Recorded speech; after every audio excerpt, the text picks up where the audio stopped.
Slim was at home. JOC, I see you. Hello. I know. I'm so fly all around the world. You can get shouted. Jason Miller, how you doing, man? How you doing? Pretty good, pretty good. Today we're going to talk about the African American community. Okay. We all know that the African American community is suffering. Mm-hmm. Or are they suffering? What can we do, or what needs to happen to change the African American community?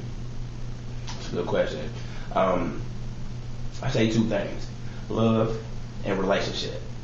You see, I didn't say nothing about marriage. I said love and relationship. And let me break it down. To look at the solution of any problem, you got to break down the root. Right. So let's rewind back to slavery. When slavery was abolished, majority of the African American adults couldn't read. It was against the law. Right. So when you come across another African American adult that could read, you were kind of like, wow, how'd you do that? You know, it's against the law. How, you know, what y'all got going on? Let me learn. Right. And when it was abolished, what did the educational system do to counteract that problem? They focused majority of their tools and their time on educating the youth. Right. Sure, there was other programs that was, educating adults who couldn't read, but majority of their time was focused on the youth. Right. So now let's see how that helped the African American future with literacy. Right. Fast forward 50 to 100 years. Right. Now you run across another African American male or another African American female that can't read. You kind of shocked to be like, what's wrong with you? You can't read? Right. What's going on? We got all these tools in place to educate you and you can't read. What's going on? Right. Now let's flip that over to love and relationships and marriages. Right. Are you shocked? Keep it all the way real. Are you shocked when you see an African American marriage or relationship that's been together over 10, 20 years? Yeah. I am. I'm blown away. Mm-hmm. Because again, let's look at just a breakdown of our home versus civil rights. Civil rights only teaches tolerance. Right. How many people do we work with that we tolerate? We don't love them. We don't want to hang out with them. We just tolerate them to get a check. Right. Now, let's look at civil rights. Let's look at the breakdown of the home. Mm-hmm. Now, from a statistical standpoint, we know that teen pregnancies, high school dropouts, drug abuse, just, the gang life in general. I remember seeing this documentary where this guy was like, shoot, gangsters come from mothers. Right. What does that mean? 9 times out of 10, most gangbangers don't come from fathers unless that father was a gangbanger himself, which, older brother's going to do it and then little brother's going to follow in his footsteps. But from a whole, most of them do not become gangbangers unless they usually come from a single parent household. And again, from a statistical standpoint, high school dropouts, teen pregnancies, gang violence, drug abuse, all those problems, what do they stem from? Those problems in our community stem from fatherless environments.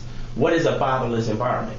A broken down relationship or a broken down marriage, which leaves who to raise the kids? The mother. And how many single mothers do we have out here raising our boys, raising our young girls? Not the fathers. How a single mother going to teach you how to be a man? Right. It's not going to happen. So again, to repair our home is not going to repair our community. It's not going to go with civil rights.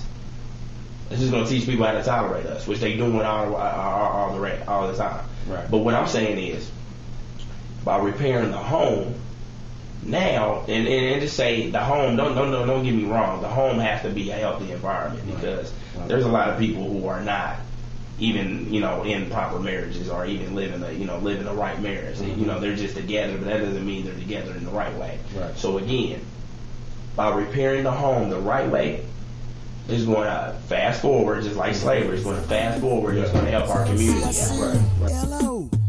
I know. I'm so fly all around the world. Now that we are focused on the change in the African American community, who do we target for that change to happen, man or woman? What's the definition of insanity?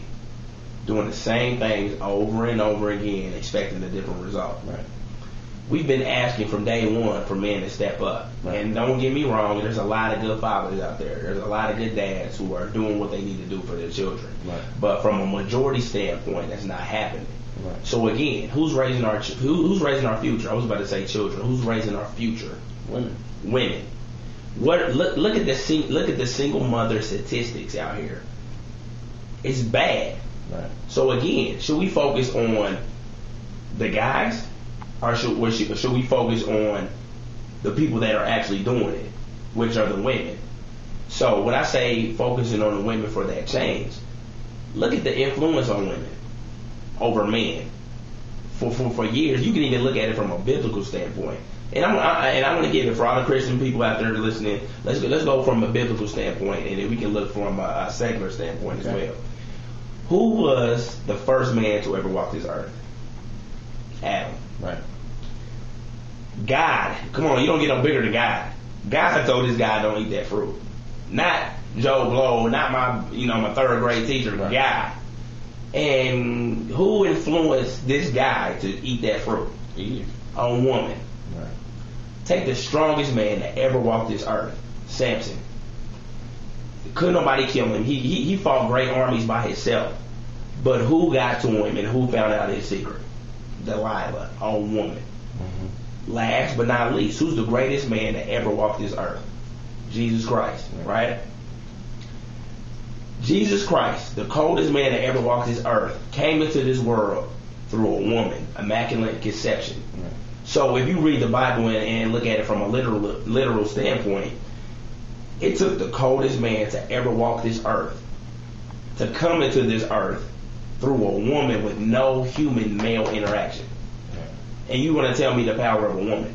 I really feel like the scientific approach. I don't know if you watch those animal shows where they take a lion or a tiger and they're in captivity, and they were raised in captivity, and they throw them out in the jungle. They die because guess what? They don't know how to hunt. Right. They don't know how to survive. You're right. Yeah. They don't know who they are.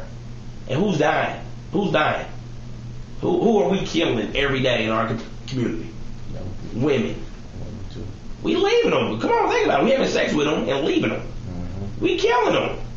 And we're not just killing them, we are killing our kids. We are killing our little young boys. We're killing our young girls. Who's going to do what? They're going to grow up and do the same thing that we did to mommy. Mm-hmm. So who should we focus on, to target this change? Man or women? Women all day. But again, knowledge is power. Women have to realize that in a relationship, you're dealing with a human. But why don't you try to understand human behavior? Don't listen to your girlfriends talking about, this guy does this guy does this. Really focus on it and really try to learn human behavior, because when you understand human behavior, you understand humans. Hello.